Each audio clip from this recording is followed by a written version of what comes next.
नमस्कार। आज हम महाभारत के कुछ महत्वपूर्ण नीतिगत पाठों पर थोड़ी गहराई से बात करेंगे। जो हमें स्रोत मिले हैं उन्हीं पर आधारित है ये चर्चा। हाँ बिल्कुल। और हमारा ध्यान रहेगा कुरुक्षेत्र में अर्जुन की उस मशहूर दुविधा पर, है ना, और उससे मिलने वाली सीख पर। सही। कोशिश यही है कि इन पुरानी शिक्षाओं का निचोड़ समझें और देखें कि आज के जीवन में मतलब ये कितनी काम की हैं। हाँ तो चलिए शुरू करते हैं अर्जुन के उस मानसिक और भावनात्मक संकट से जहां वो फंस गए थे। एक तरफ उनका क्षत्रिय धर्म था और दूसरी तरफ अपने ही रिश्तेदार, गुरु, दोस्त उनके खिलाफ लड़ने का विचार। उनको लगा कि ये तो पाप होगा अपनों को मारना। बिल्कुल, एक भयानक कश्मकश थी वो। पूरी तरह से हिल गए थे वो। और ठीक उसी समय भगवान कृष्ण का हस्तक्षेप होता है।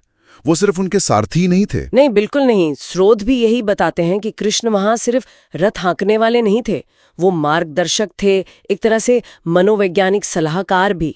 अच्छा। उन्होंने अर्जुन को दिशा दी, समझाया कि देखो, कर्म करना जरूरी है परिणाम की चिंता किए बिना।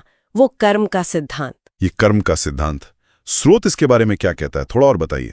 देखिए, स्रोत के हिसाब से कृष्ण ने पहले तो अर्जुन को उनकी जिम्मेदारी याद दिलाई।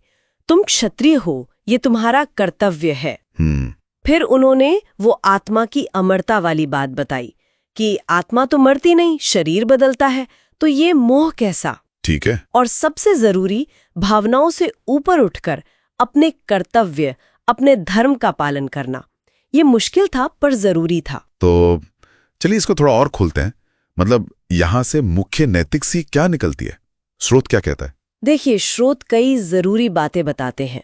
पहली चीज है कर्तव्य बनाम इच्छा, या कह ले मोह। हाँ। ये अर्जुन की अपनी भावनाएं और उनके क्षत्रिय धर्म के बीच का सीधा टकराव था। कृष्ण का मार्गदर्शन, जैसा स्रोत बताते हैं, वो भावनाओं को नकारता नहीं। वो कहता है भावनाएं हैं, ठीक है, पर कर्तव्य पहले। अच्छा। दूसरा महत्वपूर्ण बिंदु है अनासक्ति, मतलब डिटैचमेंट। अनासक्ति। हाँ, परिणामों से जुड़ाव न रखना। स्रोत समझाता है कि कर्म करो, अपना बेस्ट दो, लेकिन फल क्या मिलेगा, अच्छा या बुरा, उसकी चिंता में मत घुलो।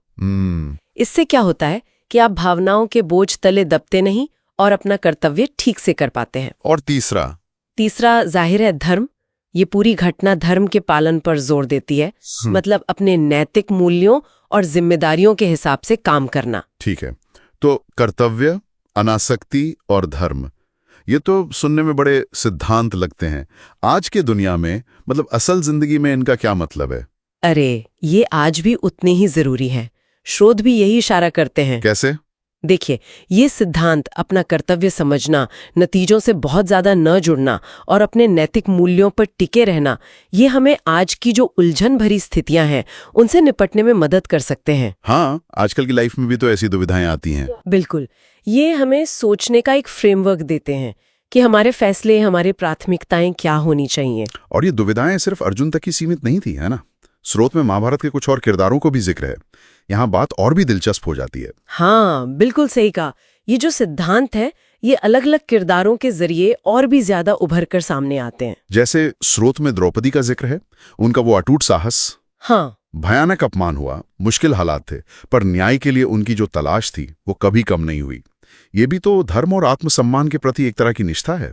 बिल्कुल सही। और कर्ण का उदाहरण देखिए, वो तो और भी ज्यादा पेचीदा है। हाँ, कर्ण। स्रोत बताता है कि कैसे उनकी व्यक्तिगत वफादारी, मतलब दुर्योधन के प्रति, और उनका सामाजिक धर्म एक योद्धा के तौर पर आपस में टकराते थे। ये दिखाता है कि नैतिक फैसले लेना कितना मुश्किल हो सकता है। हमेशा सब कुछ काला या सफेद नहीं होता। सही कहा। और फिर दुर्योधन, उसका अहंकार, उसका लालच।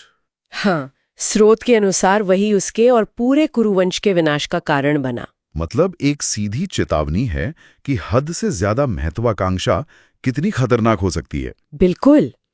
तो ये सारे उदाहरण अर्जुन की दुविधा, कर्ण का संघर्ष, द्रौपदी का साहस, दुर्योधन का पतन, ये हमें अलग अलग एंगल से दिखाते हैं। कर्तव्य, धर्म, भावनाएं और उनका टकराव। हाँ, स्रोत इन किरदारों के जरिए इन नैतिक पाठों को जैसे जीवित कर देता है। सही। तो अगर हम संक्षेप में कहें तो इन स्रोतों से हमने मुख्य रूप से अर्जुन की कहानी के जरिए कर्तव्य, अनासक्ति और धर्म का महत्व समझा। और ये भी देखा कि यही विषय महाभारत के दूसरे पात्रों के जीवन में कैसे दिखते हैं। बिल्कुल, और ये हमें एक महत्वपूर्ण सवाल पर लाकर छोड़ता है। इस पर शायद हमारे श्रोताओं को सोचना चाहिए है, क्या वो आज भी फैसले लेने में मददगार हो सकते हैं? किस हद तक, ये सोचने वाली बात है।